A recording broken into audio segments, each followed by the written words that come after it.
আসল আলোর থেকে কিছুই কমে যাবে না।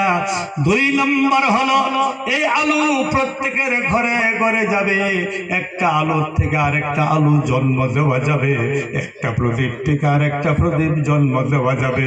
কিন্তু এই চন্দ্র সূর্য যদি কিয়ামত পর্যন্ত চেষ্টা করে, আমি একটা সূর্য, আমি একটা চন্দ্র, আরেকটা চন্দ্র সূর্য আমি জন্ম দিব, পারবে কি?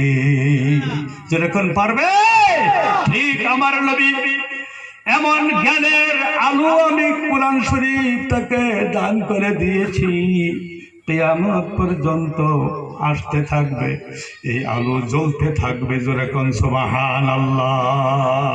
এই যে মাদ্রাসা তোমরা প্রতিষ্ঠিত করেছ, এক একটা মাদ্রাসায় এমন আলো জন্ম হয়, যে মাদ্রাসা থেকে জন্ম হচ্ছে বাসকান্দির হযরত রাহমাতুল্লাহ আলাইহি। সুবহানাল্লাহ।